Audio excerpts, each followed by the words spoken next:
ফটিকরায় আম্বেদকর কলেজের প্রতিষ্ঠা দিবস উপলক্ষে রক্তদান শিবির এবং সেই সঙ্গে তথ্য ও সংস্কৃতি দপ্তরের উদ্যোগে পালিত হলো ঈশ্বরচন্দ্র বিদ্যাসাগরের জন্মজয়ন্তী উৎসব।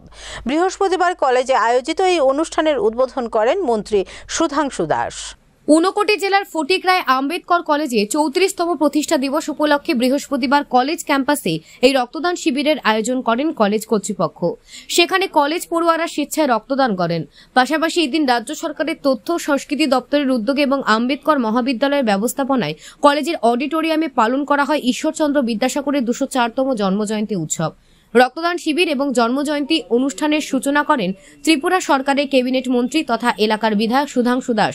উপস্থিত ছিলেন ঊনকোটি জেলা পরিষদের সভাধিপতি অমলেন্দু দাস, জেলা শিক্ষা আধিকারিক প্রশান্ত কিলিকদার, তথ্য সংস্কৃতি দপ্তরের ঊনকোটি জেলার সহ অধিকর্তা বিশ্বজিৎ দেব, কলেজের ভারপ্রাপ্ত অধ্যক্ষ ডক্টর সুব্রত শর্মা সহ অন্যান্যরা।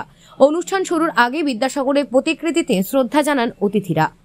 অনুষ্ঠানে মন্ত্রী সুধাংশু দাসের মাধ্যমে বন্যা আক্রান্ত মানুষের সহায়তায় আম্বেদকর কলেজের তরফ থেকে মুখ্যমন্ত্রীর ত্রাণ তহবিলে আর্থিক অনুদানের চেক প্রদান করা হয়। এদিন আলোচনা রাখতে গিয়ে মন্ত্রী সুধাংশু দাস বলেন, ঈশ্বরচন্দ্র বিদ্যাসাগরের কাছে গোটা বাঙালি জাতি চিরকাল কৃতজ্ঞ থাকবে, কারণ বর্ণমালার মাধ্যমে তিনি শিক্ষার আলো দেখিয়েছেন সমাজকে।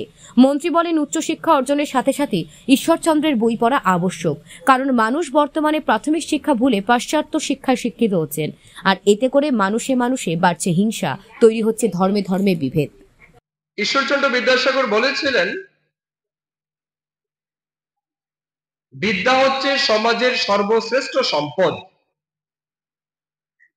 আর এই সম্পদের দ্বারা শুধুমাত্র একজন মানুষের উপকার হয় এমনটা নয়, প্রকৃত এবং পরোক্ষভাবে, প্রত্যক্ষ এবং পরোক্ষভাবে গোটা সমাজের উন্নতি হয়।